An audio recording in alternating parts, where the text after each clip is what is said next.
Untuk persyaratan tumbuh, ya porang diusahakan sebagai tanaman sekunder, ditanam tumpang sari di bawah tegakan hutan seperti jati, mahuni, dan sengon.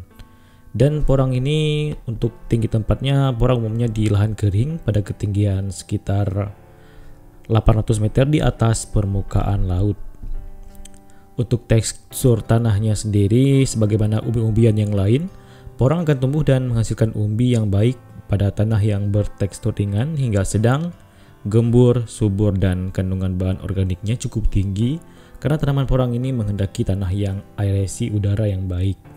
Untuk naungannya sendiri, tanaman porang mempunyai sifat khusus yaitu toleran terhadap naungan antara 40-60% dan oleh karena itu dapat ditumpang sarikan dengan tanaman keras atau pepohonan.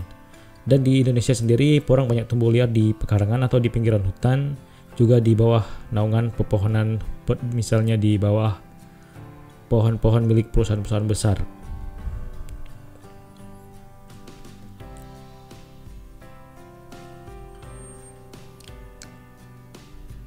Ya, pada kondisi tumpang sari tersebut, jarak tanam yang dianjurkan adalah sekitar 90 cm kali 90 cm. Sehingga populasi yang dihasilkan sekitar 5.000 sampai 9.000 tanaman per hektar. Tergantung dari jarak tanaman-tanaman, juga tingkat penutupan kanopi tanaman. Dan terdapat perbedaan tentang pengaruh intensitas naungan terhadap produktivitas ubi.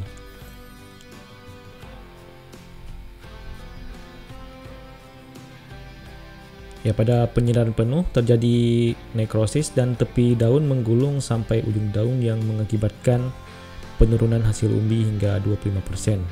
Ya, untuk kelembaban tanahnya tidak berpengaruh terhadap perkecambahan atau sprouting, namun berpengaruh terhadap pertumbuhan dan perkembangan tunas. Apabila kelembaban tanah sepanjang periode tumbuh tercukupi, maka tanaman porang akan menghasilkan ubi yang besar.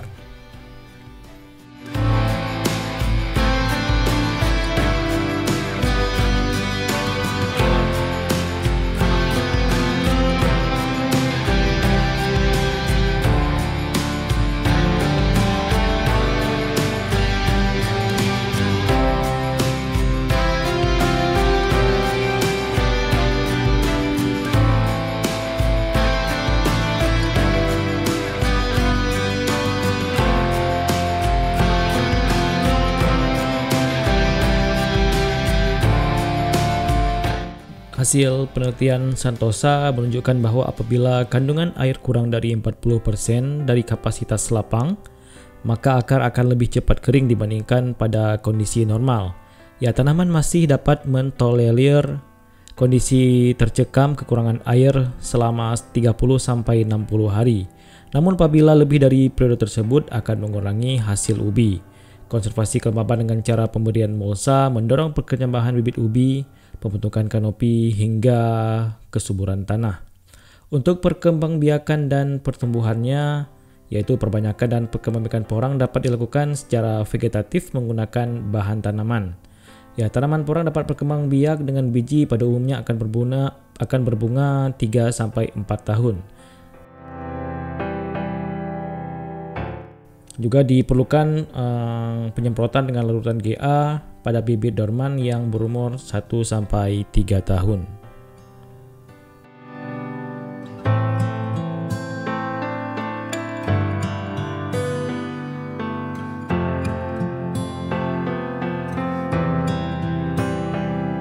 Pada beberapa tahun terakhir, untuk mendapatkan bibit porang yang seragam dalam jumlah yang besar dan sehat, beberapa peneliti telah mencoba membiakkan porang melalui kultur jaringan.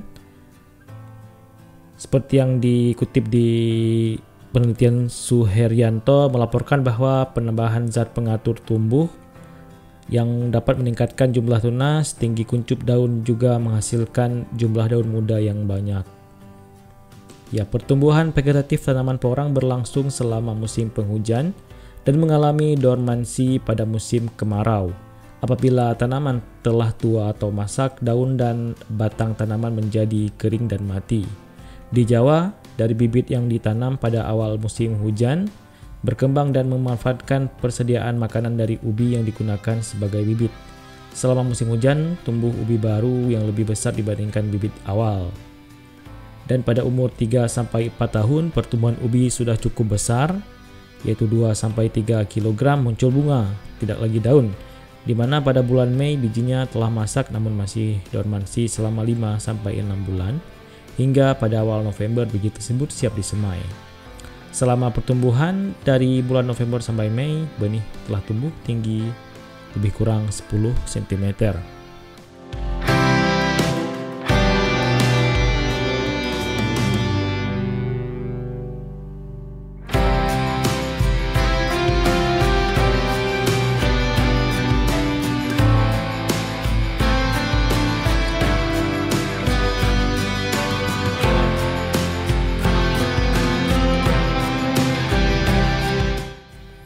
Ya, teknologi budidaya tanaman porang dalam beberapa tahun terakhir ini menjadi populer karena toleran naungan, mudah dibudidayakan dan mempunyai produktivitas yang tinggi, serta hama penyakit yang lebih rendah. Untuk pengolahan tanah sendiri yang diperlukan yaitu terkait dengan persiapan lahan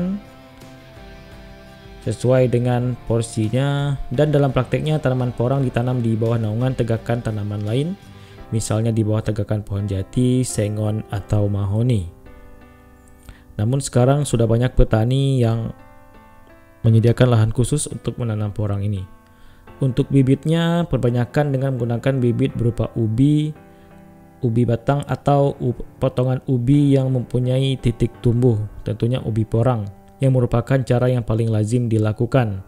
Umbi atau potongan ubi yang digunakan sebagai bibit hendaknya cukup besar, karena apabila terlalu kecil akan tumbuh dan menghasilkan ubi yang besar, memerlukan 2-3 musim tanam.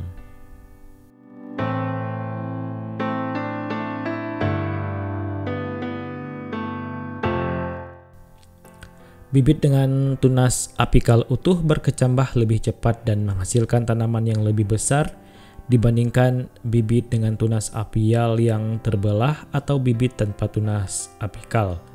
Pemotongan tunas apikal mendorong pertumbuhan tunas lateral yang akan menunda perkecambahan.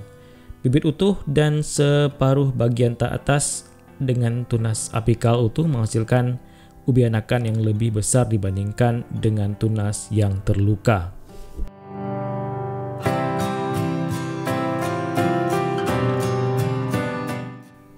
Menurut Kumar bahwa perlakuan potongan ubi dengan bahan kimia seperti thiourea, potasium dan lain-lain meningkatkan perkecambahan ubi 24, 17 hingga 13%. Ya, perlakuan kondisi gelap berpengaruh negatif terhadap perkecambahan bibit. Demikian juga penggunaan asam absisik atau ABA 10 mg dan asam ferulik justru menghambat perkecambahan bibit. Ukuran ubi atau potongan ubi yang dijadikan bibit berpengaruh terhadap produktivitas tanaman. Makin besar potongan ubi yang digunakan sebagai bibit akan meningkatkan tinggi tanaman, yaitu batang semu dan hasil ubi.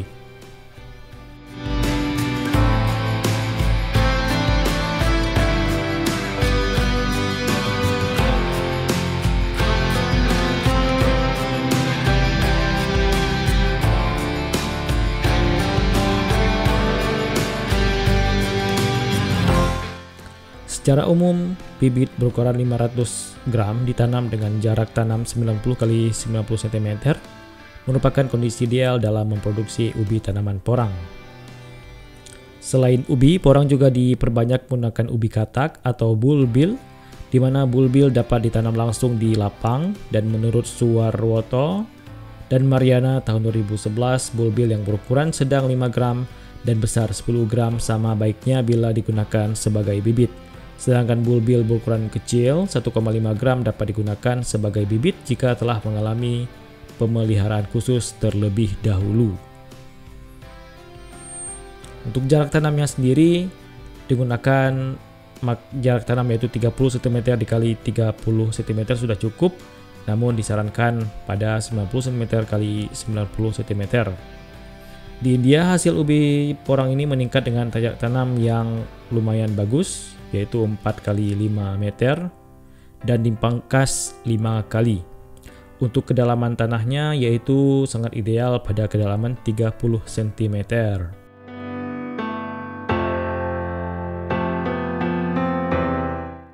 Sebagaimana tanaman umbi-umbian lain, untuk menghasilkan secara optimal, tanaman porang justru memerlukan tanaman yang subur dan gembur dan juga memiliki zat atau asam yang baik.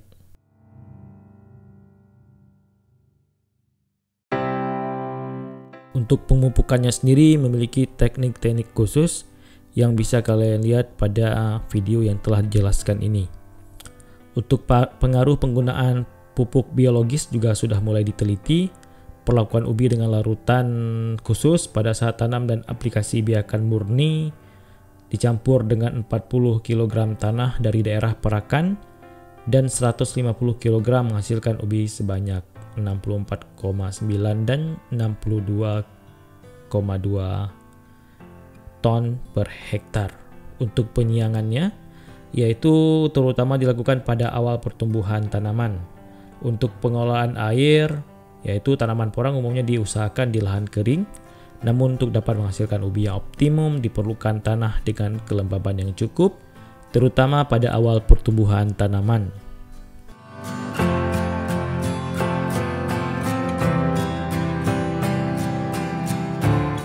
Ya, pengairan secara sering dan teratur akan menghasilkan daun yang besar dan masa hidup yang lebih panjang dibandingkan kondisi pengairan yang terbatas.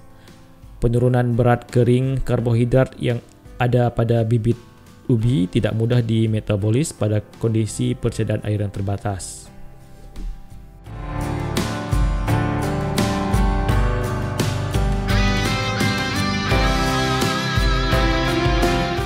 Untuk panen, yaitu dipanen sekitar bulan Mei sampai bulan Juni. Tentunya ketika umbi telah matang, dan penyimpanan dilakukan pada suhu sekitar 20 derajat Celcius.